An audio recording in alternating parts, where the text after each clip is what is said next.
The yellowed thermal paper trembled slightly in my hand, but my pulse remained at a steady 60 beats per minute. St. Jude's Hospital, Neonatal Unit, October 14, 1995.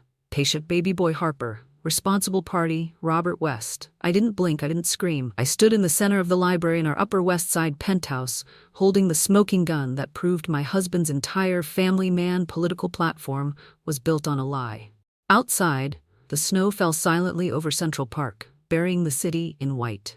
Inside, I was about to bury a senator. The heavy oak doors creaked open behind me. Alana? You're sitting in the dark. Robert walked in, smelling of cold air and Santal 33. He looked every inch the future governor. Silver hair perfectly coiffed, suit tailored to hide the slight paunch of middle age, a smile that had charmed 6 million voters. I found this in your copy of Machiavelli, I said, my voice cutting through the room like a scalpel. I held up the receipt. Who is Harper? Robert froze. I watched the color drain from his face, a physiological reaction he couldn't control despite his 30 years of media training. His pupils dilated, fear. His left hand twitched toward his pocket, defensiveness. That is nothing, he stammered, crossing the room quickly. A donation. I paid for a staffer's sick child years ago. It was charity, Alana. He reached out and snatched the paper from my fingers. His touch was cold. He walked straight to the fireplace and tossed the 30-year-old receipt into the flames. He watched it curl into ash, his shoulders relaxing as the evidence disappeared. It's ancient history, he said, turning back to me with that practiced, reassuring smile. It has nothing to do with us, nothing to do with the campaign. Let it go. He adjusted his cuffs, gold cufflinks I had bought him for our 10th anniversary. I have a strategy dinner at the plaza. Don't wait up. He kissed my cheek. It felt like being kissed by a corpse. Then he left. He thought he had won. He thought destroying the paper destroyed the truth. He forgot that he was married to a woman who made a living negotiating with terrorists. I don't need physical evidence to know when a man is lying. I need a baseline. And Robert's baseline had just shifted. I waited until the elevator chimed, signaling his departure. I walked to his desk, sat in his leather chair, and opened my MacBook Pro. Robert was arrogant.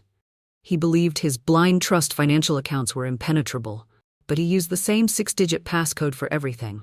The date he won his first Senate seat. I typed it in. Access granted. I didn't search for Harper. That was the past. I searched for the pattern. Sociopaths repeat behaviors. If he paid to hide a child 30 years ago, he would be paying to hide something now. I scanned the American Express Centurion statements for the last quarter. Dinners at Le Bernardin. Flights to D.C., suit tailoring. And then a recurring charge that stuck out like a blood stain on a white sheet.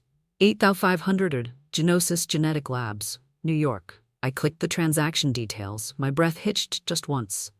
Service, NIPT, non-invasive prenatal testing, and VIP cord blood banking.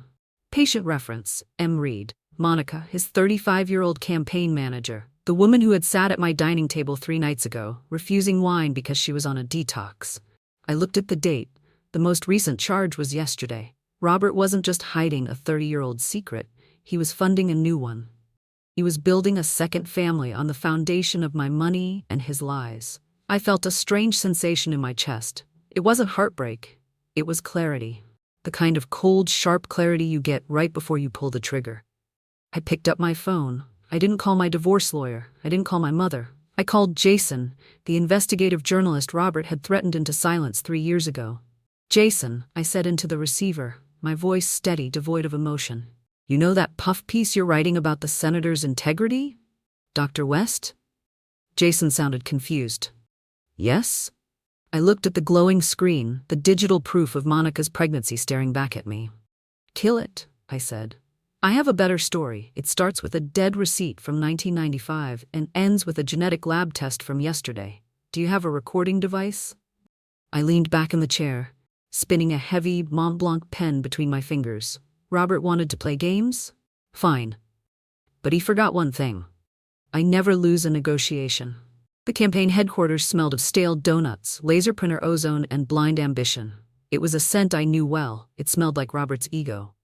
I walked in, my heels clicking on the linoleum with a rhythm that made the interns scatter like cockroaches when the lights come on. I wasn't just the candidate's wife today. I was a profiler walking into an interrogation room, disguised in a cashmere coat. Mrs. West, what a surprise. Monica Reed materialized from behind a stack of West for Governor posters. She was 35, with the kind of polished, aggressive beauty that works well on cable news. She wore a tailored navy suit that screamed competence, but her eyes were darting around like a shoplifter waiting for the security guard to look away. "Hello, Monica," I said, extending my hand. She hesitated for a fraction of a second, a micro-hesitation. Guilt. Then she took it. I didn't just shake her hand, I read it. Her palm was damp, her grip was too firm, overcompensating. And as I held her hand just a moment longer than social etiquette dictated, I felt it against my thumb, her radial pulse. Rapid, thready, at least 110 beats per minute. "You look tired, dear," I said, my voice dripping with synthetic honey. "Is Robert working you too hard?" Monica pulled her hand back, tucking a stray lock of hair behind her ear. A self-soothing gesture. "It's just crunch time, Mrs. West. The pulls are tight. We're all pushing ourselves." "Of course," I smiled. "You're doing a miraculous job. Robert says you're indispensable. He says you're growing with the campaign." I watched her throat. She swallowed hard. The muscles in her neck tightened. "I try my best," she mumbled, shifting her weight to her left foot. "Protecting her abdomen?" "Maybe. It was too early to show, but the maternal instinct kicks in long before the bump does." "Alana." Robert's booming voice filled the room. He emerged from his glass-walled office, arms wide, playing the role of the benevolent leader. "To what do I owe this pleasure? My two favorite women in the same room." I fought the urge to vomit. Instead, I walked over and let him kiss my cheek. "I just came to bring you your lucky tie," I lied, holding up a blue silk tie I had pulled from the back of his closet. "You forgot it this morning. You can't debate the union leaders without it." "You are a lifesaver," Robert beamed, playing to the audience of interns watching us. "See? This is why I'm going to win. I have the best partner in the world." He turned his back to Monica to let me fix his collar. This was the moment. The magician's force. Distract them with the right hand, work with the left. While I adjusted the silk knot at his throat, smiling lovingly into his eyes, my other hand slid under the lapel of his jacket. "I didn't plant a bug. Those are for movies and they run out of battery. I did something smarter." I slipped a tiny magnetic GPS tracker with a built-in SIM card into the lining of his collar. It was the size of a breath mint. I used to use them to track ransom drops. "There," I said, smoothing his lapel. "Perfect. You look like a governor." "Thanks, honey." He checked his watch. "Monica and I have to run to a site visit in Brooklyn. You know, shaking hands, kissing babies." "Kissing babies," I repeated, looking directly at Monica. How fitting. Monica turned a shade of pale green that clashed horribly with her navy suit. I left the office 5 minutes later. I didn't go home. I sat in my car, parked 2 blocks away, and opened my laptop. The tracker was active, but audio wasn't enough. I needed visuals. Robert's car was a new model, equipped with a cloud-connected dash cam for security. I texted Jason, "I need the access code for the campaign SUV's dash cam." "Now," Jason replied in 30 seconds. "Done. Sending link. By the way, the photos of Monica at the clinic? I got them. She's not just visiting, she's a high-risk patient. High risk. That meant stress. That meant complications." I clicked the link Jason sent. The screen flickered, then resolved into a wide-angle view of the interior of Robert's SUV. They were in traffic. Robert was driving. Monica was in the passenger seat, not the back. Mistake number 1. "Stop crying, for God's sake," Robert's voice came through the speakers, tinny but clear. "You're ruining the leather." "I can't help it, Robert," Monica sobbed. "She knows. Did you see the way she looked at me? She called me glowing. That's code. She knows about the baby." "She doesn't know anything," Robert snapped. "Alana lives in her own world of art and charity. She's oblivious. She thinks I'm a saint." I laughed softly in my car. Oblivious. "But what if she finds out?" Monica whined. "What about us? You promised." Robert sighed, the sound of a man burdened by his own deceit. He reached over and placed a hand on her knee. "Listen to me. We just need to get through November. Once I'm elected, I'll have the power to handle the divorce quietly. I'll give her the Hamptons house and cut her loose. She's old, Monica. She's past her prime. You are my future. You and the boy." The boy. The confirmation hit me like a physical blow. but the negotiator in me instantly compartmentalized the pain. He had just admitted to conspiracy to defraud a spouse. On tape. "I love you, Robert," Monica sniffled. "I know," he said. "Now fix your face. We have press at the next stop." I closed the laptop. My hands were steady. He thought I was old. He thought I was past my prime. I checked my reflection in the rearview mirror. I didn't see an old woman. I saw a predator who had just been given the scent of blood. He wanted to wait until November? Poor Robert. He wasn't going to make it to October. The invitation said black tie, but Robert had specifically requested I wear red. He said it projected power and passion. He didn't realize that in nature, red is also nature's way of saying, "Do not touch. I am poisonous." I stood in front of the full-length mirror in the hotel suite. The silk gown clung to me like a second skin, the color of a fresh crime scene. I applied my lipstick, a shade darker than blood, and checked my reflection. "Showtime, Alana," I whispered. Downstairs, the grand ballroom of the plaza was filled with the smell of expensive perfume, grilled salmon, and desperation. This was the Friends of the Future Gala. A room full of donors who paid $10,000 a plate to buy political favors disguised as charity. Robert was already working the room, his smile fixed in place like it was stapled to his ears. When he saw me descending the staircase, his eyes lit up. Not with love, but with relief. I was his prop, his shield. "Alana," he rushed over, grabbing my hand. His palm was clammy. "You look magnificent. The donors are asking for you. We need to do the toast in 5 minutes." He handed me a leather-bound folder. "Here's the speech. The communications team wrote it. Just the usual, I'm a devoted husband, a tireless public servant, blah blah blah. Keep it under 3 minutes. I took the folder. It felt light, meaningless.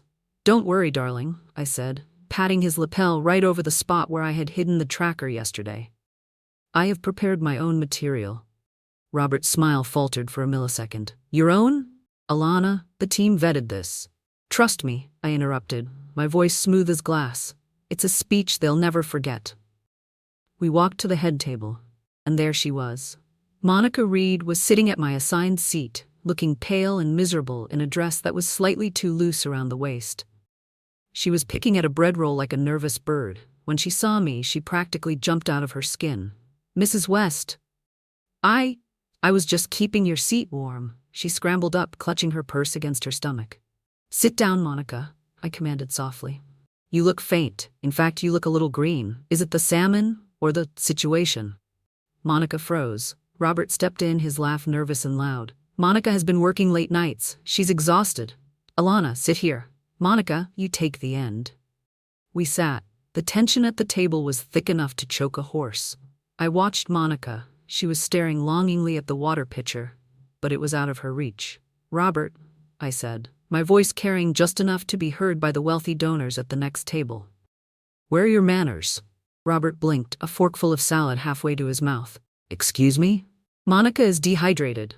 Look at her." I gestured with my wine glass. "She's carrying a heavy load for this campaign. Pour her some water." "You know how to take care of your subordinates, don't you?"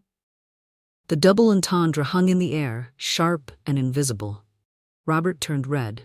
He knew. He looked at me, and in my eyes he saw the barrel of a gun.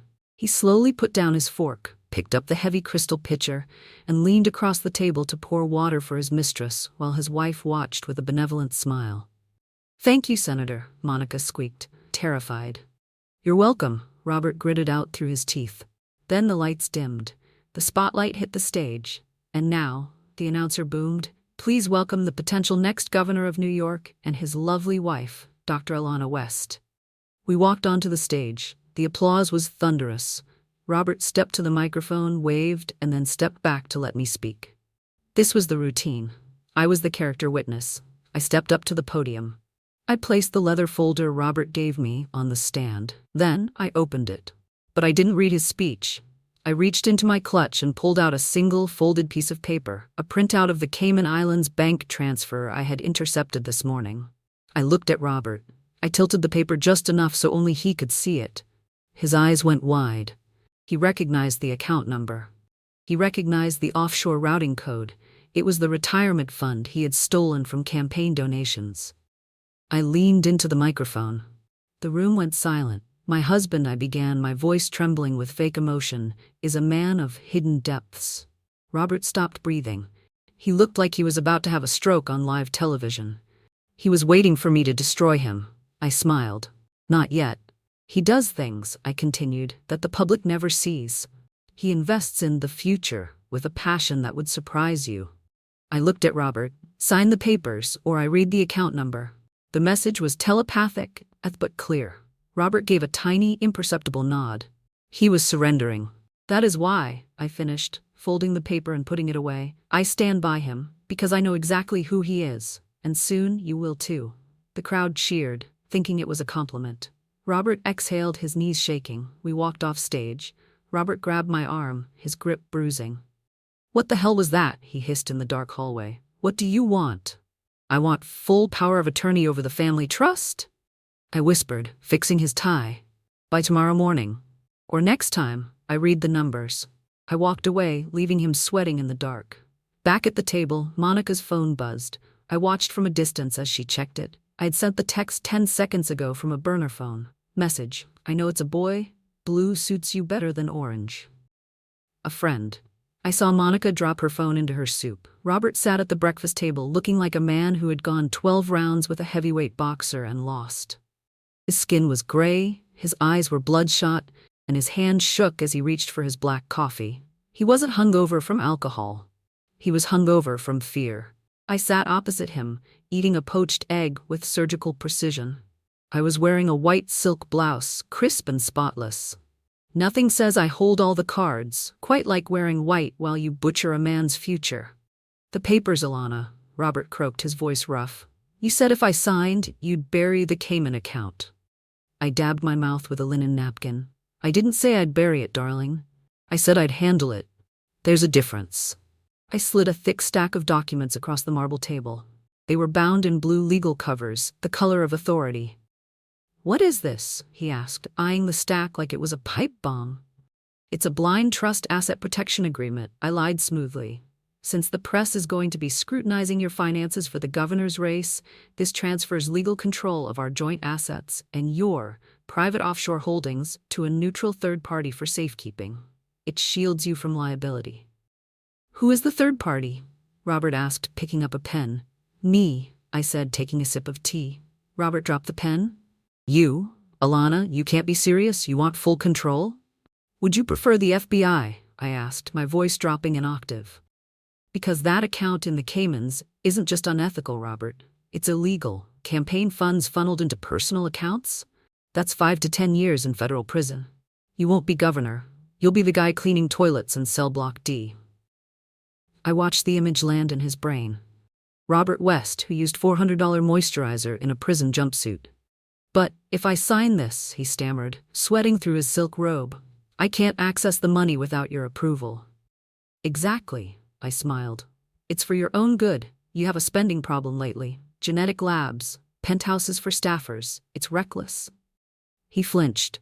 Sign it, Robert, or I email the routing number to the New York Times right now. I have the draft saved in my outbox. I pulled out my phone and held it up. My thumb hovered over the send button. Robert looked at the phone. Then he looked at the papers. He was trapped between a rock and a hard place, and I was the one holding the chisel.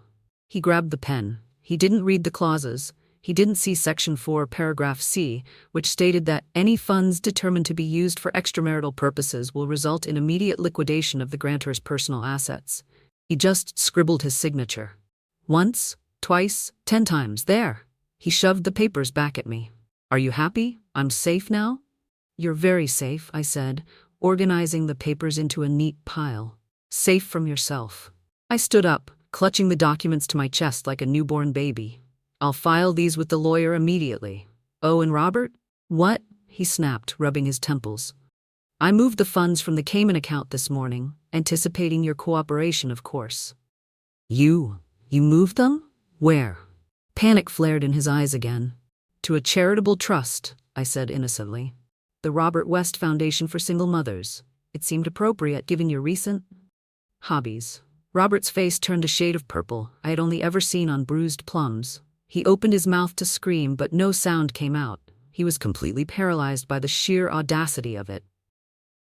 Don't worry, I added, walking toward the door. It's tax deductible. You're a hero, darling. I left him sitting there, a man who had just paid for his own destruction and signed a receipt for it. I walked into the hallway and checked my watch. 9 a.m. The money was locked. The assets were mine.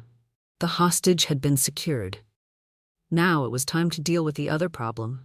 My phone buzzed. It was a text from Jason. Message. I traced the IP address of the harassing emails Monica has been receiving. They're coming from inside the campaign office. Want to guess whose computer? I smiled. Robert wasn't just paying for Monica's apartment. He was trying to scare her into silence. He was gaslighting his own mistress.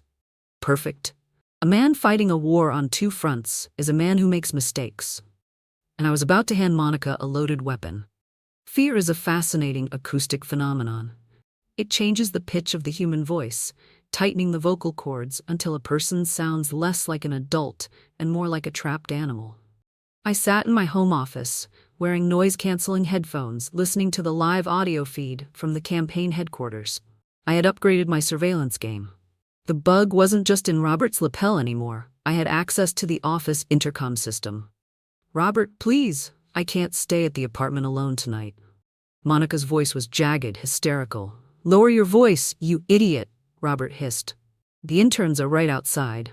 Someone was knocking on my door at 3 a.m., Robert, and this morning there was a package.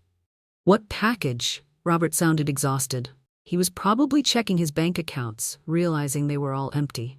A wreath, Monica sobbed. A funeral wreath. White lilies. And the card just said, "Rest in peace, little secret."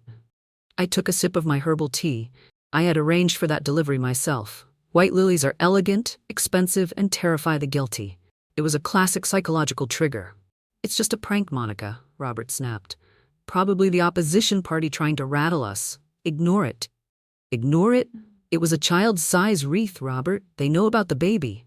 Nobody knows, Robert shouted, then immediately lowered his voice to a menacing whisper. You are being paranoid. You are acting like a crazy woman. If you keep this up, I'll have to send you away to that wellness center in Vermont until after the election. Do you understand? I leaned back in my chair. Gaslighting. Textbook. He was trying to make her doubt her own reality so she would rely entirely on him. But Robert forgot the cardinal rule of hostage negotiation. Never corner a frightened person without leaving them a way out. If you do, they don't surrender. They explode. It was time to light the fuse. I picked up my phone and texted Jason. Message, launch the blind item. Now, Jason replied instantly with a thumbs-up emoji. 3 minutes later, the notification popped up on my screen. It was from The City Whisperer, a popular, trashy political gossip blog that everyone claimed to hate, but everyone read. Headline, Daddy Issues in Albany? Rumor has it a certain silver-haired candidate running on a family values platform is expanding his family.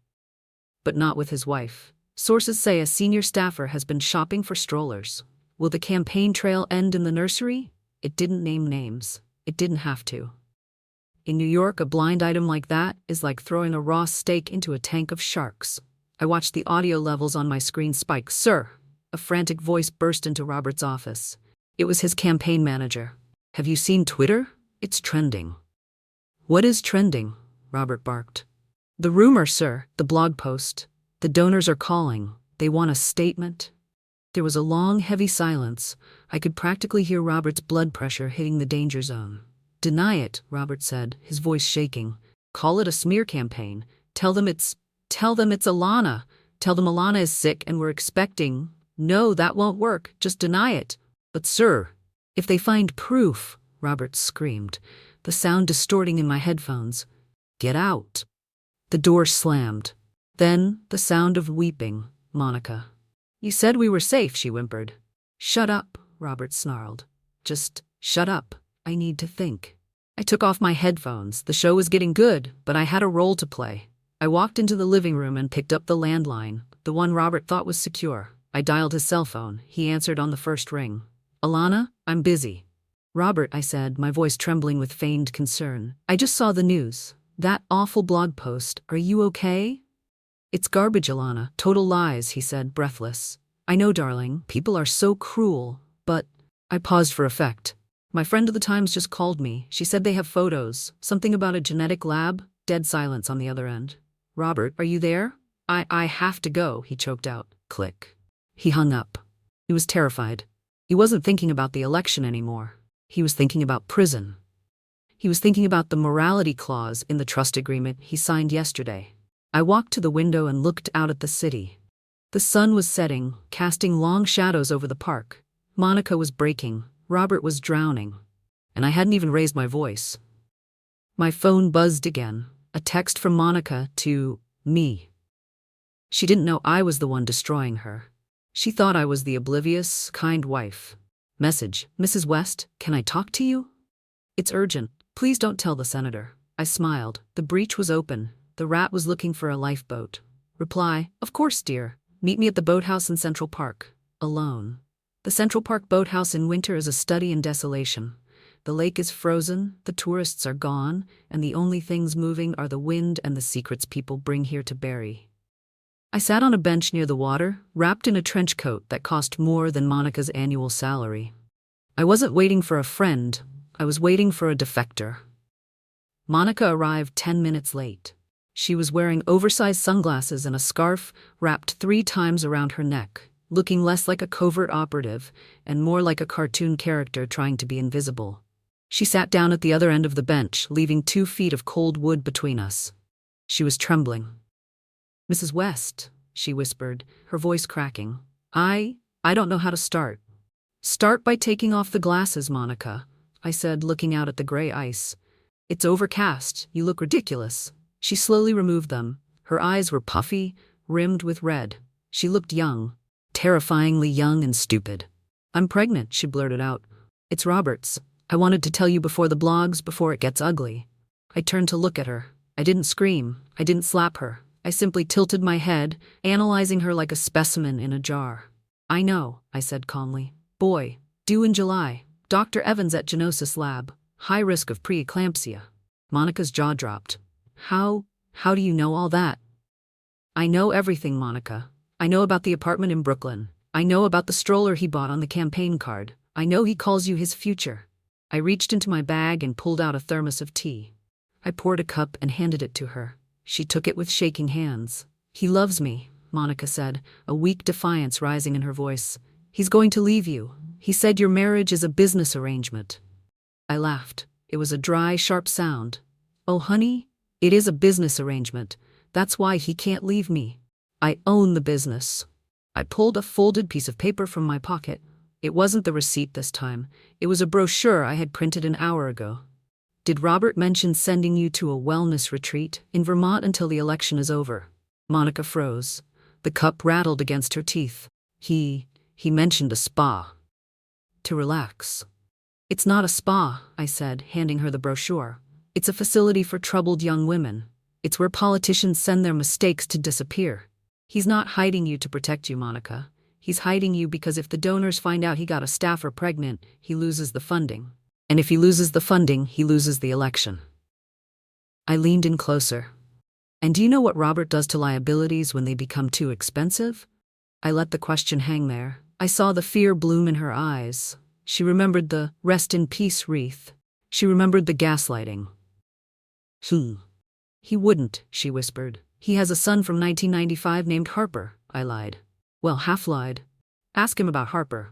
Oh wait, you can't, because nobody has seen Harper in 30 years. That was the kill shot. The lie about the missing son anchored the truth about his character. Monica started to cry. Ugly, heaving sobs. He said he'd take care of me. I have nothing. If I lose this job, I'm homeless. You're not homeless, I said, switching my tone from prosecutor to savior. You have me. Monica looked up, confused. You should hate me.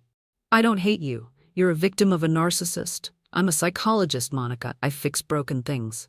I placed a hand on her shoulder. I can give you a plane ticket to London, a fully paid apartment for a year, medical care for the baby, a fresh start. Why? She asked, suspicious. Because I want my husband to be governor, I lied smoothly. And I need you gone to make that happen. But I'm not a monster. I pay my debts. I reached into my pocket and pulled out a small silver USB drive. But I need insurance, I said. I need the black ledger, the one Robert keeps on his private server. The list of illegal donations, the bribes. Monica's eyes widened. He He keeps that on an encrypted drive in the office safe. Only he has the code. And you're the one who orders his lunch, cleans his desk, and watches him type the code every day, I said. Bring me the files, Monica, and you get your life back. She looked at the USB drive in my hand. Then she looked at the wellness center brochure. Tonight, she whispered. He has a debate prep. The office will be empty. Good girl, I said, standing up. Bring it to me at the house. Use the service entrance. I walked away, leaving her on the bench. As I walked back toward Fifth Avenue, my phone rang. It was Robert. Alana, he sounded frantic. Where are you? The press is camping outside the building. I'm just taking a walk, darling, I said, watching a squirrel scurry up a dead tree. Clearing my head. You need to issue a statement, he yelled. Deny the rumors. Stand by your husband. I am standing by you, Robert, I said, a cold smile touching my lips. I'm handling everything. By tomorrow morning, your problem will be gone. He sighed, relieved. Thank you, Alana. You're a saint. No, Robert, I whispered as I hung up. I'm the judge. The service entrance of our building is usually reserved for caterers, housekeepers, and the invisible workforce that keeps the lives of the rich running smoothly. Tonight, it was the portal for treason. I stood in the stainless steel silence of the butler's pantry, checking my watch. 2:14 a.m. A soft knock. 3 taps. Hesitant, I opened the door. Monica stood there, shivering in a hoodie that was 2 sizes too big. She looked like a college student pulling an all-nighter, not the woman carrying the nuclear codes to a political empire. Did you get it? I asked, skipping the pleasantries. She nodded mutely and reached into her pocket. She pulled out a silver encrypted flash drive. It was warm from being clutched in her hand. He was asleep, she whispered, her voice trembling. I used his thumbprint while he was passed out. I felt sick. Nausea is a side effect of growing a conscience, Monica. You'll get used to it. I took the drive. It felt heavy, though it weighed less than an ounce. Inside were the ledgers, the bribes, the offshore transfers, the proof that Robert West wasn't a statesman. He was a laundry machine for dirty money. I handed her a thick manila envelope. Passport, a one-way ticket to London, a debit card with enough cash to get you settled until the baby comes, and the contact for a clinic on Harley Street. She took the envelope, clutching it like a lifeline. What if he finds me? He won't, I said, leaning against the counter. Because by tomorrow night, Robert won't be looking for you. He'll be looking for a lawyer. She looked at me, tears welling in her eyes. Why are you doing this? You could have just destroyed me. I told you, I said, my voice soft but devoid of warmth. I don't hunt rabbits, I hunt wolves. You were just bait. I opened the door for her. Go, don't look back, and Monica? If you ever mention my name, the deal is void and the IRS gets your new address. She fled into the night. I didn't sleep. I went to my office and plugged the drive into my air-gapped laptop. I decrypted the files using the code Monica had provided. It was worse than I thought. Construction kickbacks, union payoffs, a hush money fund that dated back 10 years. I copied the files. Then I drafted an email to Jason. Subject, the coronation, attachment West campaign black ledger.zip message. Wait for my signal. Tonight, when the balloons drop. The next morning, election day, Robert was manic. He paced the living room, fueled by espresso and delusions of grandeur. He was high on the polls. Alana, have you seen the numbers? He shouted, waving a tablet. We're up by 4 points. The Monica rumor is dying down. The denial worked. I sat on the sofa sipping tea. I told you I'd handle it, darling. Monica has resigned. She sent an email this morning citing health reasons. She's gone. Robert stopped pacing. A slow predatory smile spread across his face. Gone? Really? Vanished, I confirmed. I imagined she realized she wasn't cut out for the big leagues. He laughed, a loud, barking sound of pure relief. Thank God. I knew she was weak. You were right, Alana. You're the only one who can handle this life. He walked over and pulled me up from the sofa, hugging me tight. We did it. We survived. Tonight, we make history. I rested my head on his chest. I could hear his heart beating. Strong, steady, arrogant. Yes, Robert, I whispered into his shirt. We certainly will. I need you to help me get ready, he said, pulling away. The victory speech. I need the lucky cufflinks. We went to the bedroom. I selected his best suit, the midnight blue bespoke Italian wool. I picked out the tie, deep crimson, the color of power. And then the cufflinks. The gold ones I gave him years ago. I threaded them through the cuffs of his shirt, my fingers brushing his wrists. You are shaking, Alana, he teased, looking down at me. Are you nervous about being the governor's wife? I looked up at him. I smoothed his lapel, right over the spot where his heart, or whatever pump he had in its place, was beating. No, Robert, I smiled, and for the first time in weeks, it was a genuine smile. I'm not nervous. I'm anticipating the climax. That's my girl. He checked his reflection in the mirror one last time. I look invincible. You look, I corrected, like a man who's about to get exactly what he deserves. He missed the tone. He was too busy admiring his own reflection. Let's go, he said, offering me his arm. The limousine is waiting. The world is watching. I took his arm. As we walked out of the penthouse, I tapped my phone in my pocket. One tap. The signal sent to Jason. The stage was set. The actors were in place, and the executioner was wearing a designer gown. The ballroom was a sea of red, white, and blue balloons. It smelled of cheap champagne and premature victory. Robert stood at the podium, bathed in the golden glow of the spotlights. He looked like a Roman emperor, if Roman emperors wore Italian suits and had veneers that cost more than a Honda Civic. My friends, Robert boomed, his voice echoing through the massive speakers. Tonight isn't just a victory for me. It's a victory for integrity, for family, for the truth. I stood 3 feet behind him, wearing my midnight blue gown, hands clasped demurely in front of me. I looked the part of the devoted wife, but inside I was checking my mental watch. 5, 4, 3. I have nothing to hide, Robert declared, throwing his arms wide. My life is an open book. 2, 1. Behind him, the massive jumbotron screen, which was supposed to display the incoming poll numbers from Buffalo, flickered. The image of the American flag dissolved. In its place, a spreadsheet appeared. High definition, font size 72. It wasn't election results, it was the Black Ledger. Date, Oct 12th, payee, City Councilman Reynolds. Amount $50,000, memo, zoning permit bribe. Novo 1, Genosis Labs. Amount $8,500. Memo, prenatal care M. Reed. The crowd didn't react instantly. It takes the human brain a moment to process that the open book the candidate is talking about is actually a felony indictment projected on a 40-foot screen. Sir? An aide whispered from the side of the stage, his face pale. Robert didn't hear him. He was too busy basking in the applause that was rapidly turning into confused murmuring. I promise you transparency, Robert shouted, oblivious. The screen changed again. This time it wasn't a spreadsheet. It was a video. It was the dashcam footage from part 2. Grainy, black and white, but the audio was crystal clear. Robert's voice filled the ballroom. She's old, Monica. She's past her prime. Once I'm elected, I'll cut her loose. I'll give her the Hamptons house to shut her up. The silence in the room was absolute. It was the kind of silence that usually follows a bomb blast. Robert froze. He heard his own voice booming behind him. He slowly turned around. He looked up at the giant screen. He saw himself. He heard himself calling his wife old, and his mistress my future.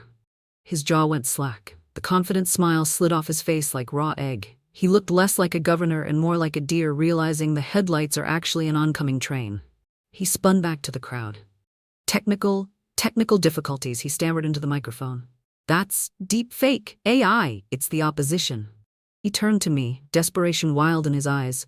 Alana, tell them it's fake. The spotlight shifted to me. 5,000 pairs of eyes, plus millions watching at home, waited for the devoted wife to save him. I stepped up to the microphone. I looked at the screen. Then I looked at Robert. I didn't scream. I didn't cry. I channeled my inner Victoria Sinclair, cool, calm, and lethal. It's not fake, Robert, I said, my voice steady and amplified to every corner of the room. The audio is quite clear, and so is the bank transfer I authorized this morning to return the stolen funds to the state treasury. Robert looked at me as if I had just pulled a knife from my clutch. You did this? Transparency, I whispered, loud enough only for him to hear. You wanted to make history, darling. Now you have. At the back of the room, the heavy double doors burst open. It wasn't the balloon drop. It wasn't the confetti cannon. It was a phalanx of men in blue windbreakers with yellow letters on the back, FBI. Robert West, an agent shouted, his voice cutting through the stunned atmosphere.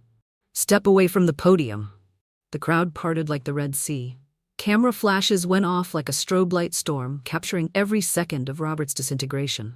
He looked at the FBI agents. He looked at the screen. He looked at me.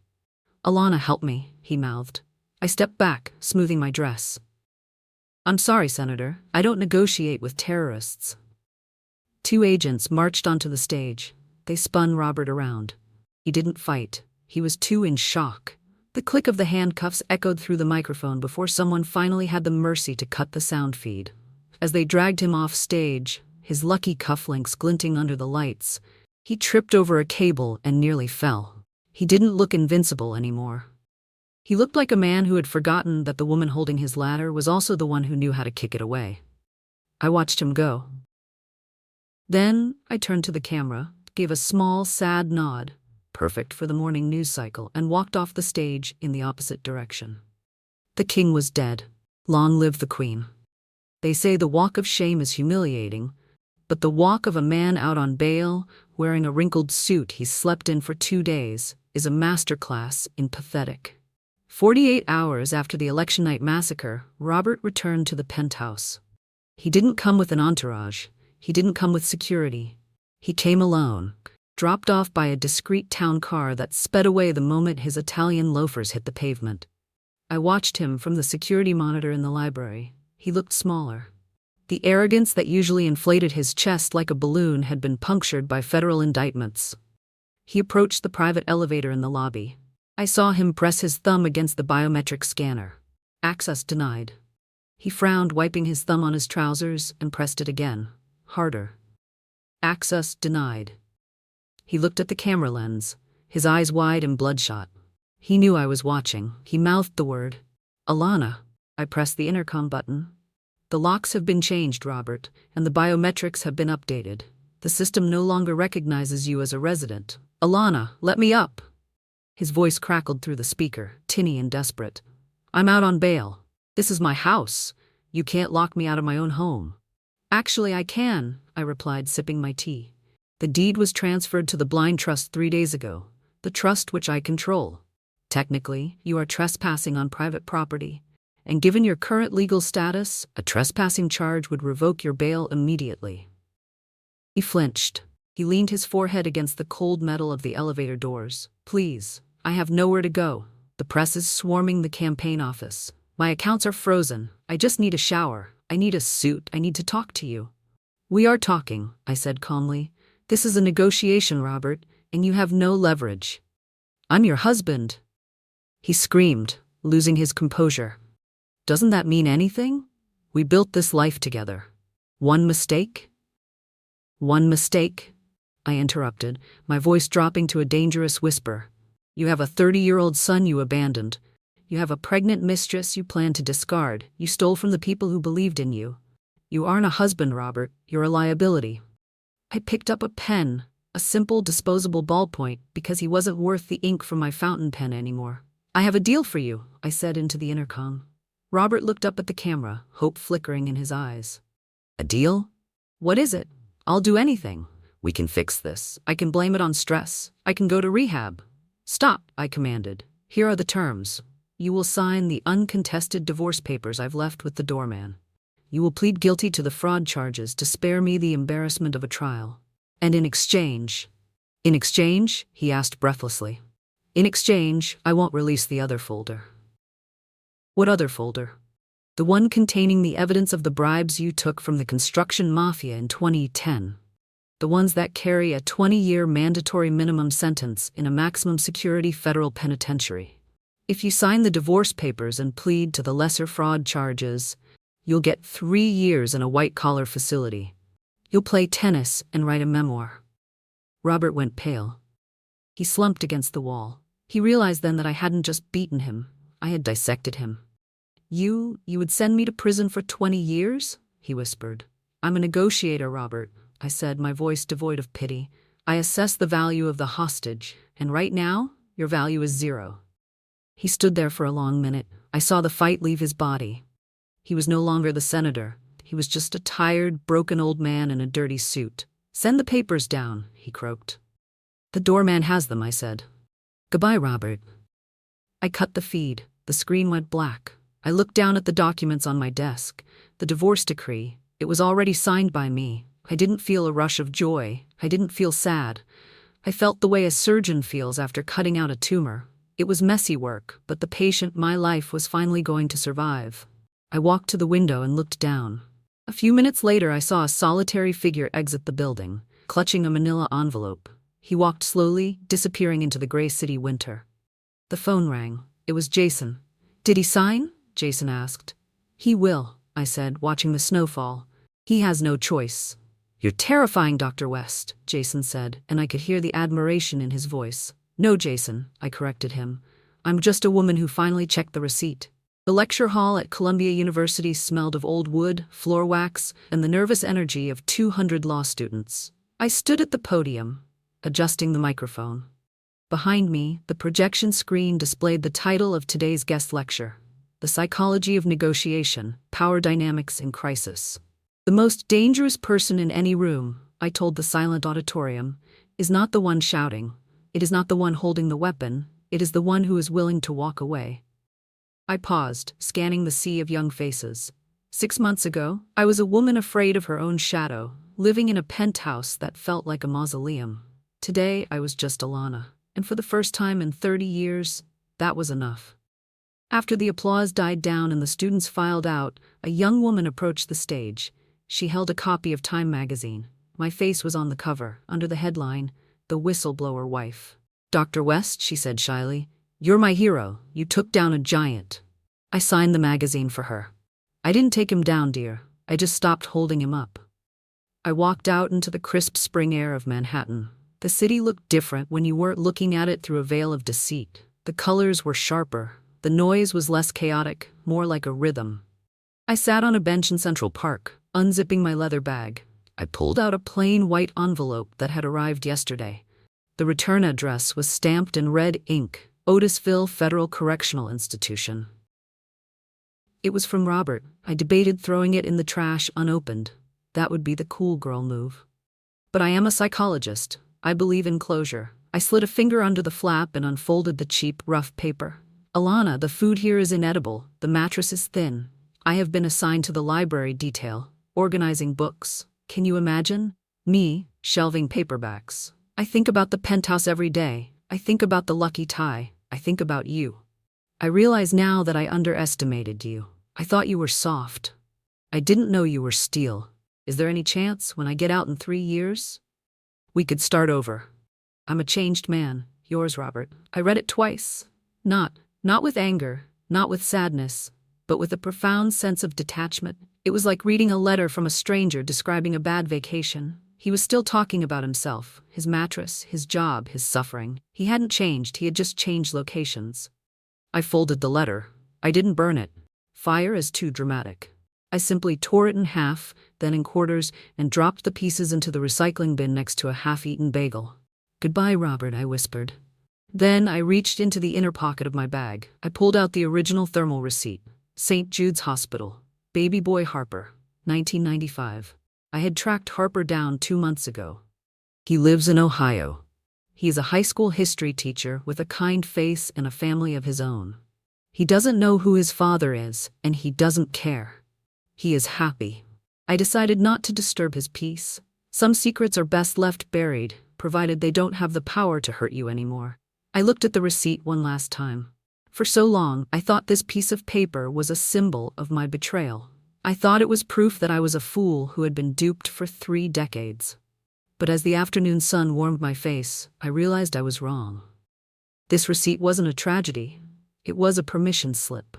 It was the universe handing me a terrifying, painful gift wrapped in thermal paper saying, "Wake up. You are not done yet." I put the receipt back in my pocket. I wouldn't frame it, but I wouldn't destroy it either. It was part of my history, a scar that proved I had survived the surgery. I stood up and smoothed my coat. Jason was waiting for me at a bistro on the Upper West Side. We were discussing a book deal. I started walking. My step was light. The heavy Mrs. Senator persona was gone, left behind on a stage in a ballroom 6 months ago. They say there are no second acts in American lives. They are wrong. The first act is what happens to you. The second act is what you do about it. I took a deep breath of the spring air, smelling the blooming tulips and the wet pavement. Welcome to the second spring. Sunday mornings used to be the hardest part of the week. In the old life, they were filled with the suffocating silence of a marriage that had died years ago. Now, Sunday is my masterpiece. I sat on my balcony, watching the sunrise paint the Hudson River in shades of gold. The air was still, and for the first time, my mind was too. There were no more trackers to plant, no more lies to dissect. I took a deep breath, letting the peace fill my lungs. My grandmother used to have a saying she repeated whenever I faced a difficult choice. The truth will set you free. For years, I thought the truth was a weapon. But sitting here in the warmth of the sun, I realized it isn't just a sword. It's a shield. It protects the innocent and heals the broken. I had finally built a sanctuary out of that truth. The intercom buzzed, breaking the quiet. Dr. West, a courier just dropped off a priority package. Urgent. I retrieved the thick, unmarked envelope and tore open the seal on my balcony. Inside, there was just a single document from a familiar place. Genosis Genetic Labs, prenatal screening report. Test type, beta-HCG, pregnancy confirmation. Result, positive. Patient, a name that made my hand tremble, the teenage daughter of the mayor. I froze. This wasn't just a medical record, it was a desperate secret. A yellow sticky note was attached to the bottom, scrawled in shaky handwriting. They are going to make me get rid of it. Please, Alana, you're the only one who fights for the truth. The morning peace vanished, replaced by the electric hum of a new mission. I picked up my phone. Jason, I said, put the coffee on. We have a new client, and this time, we're saving a life.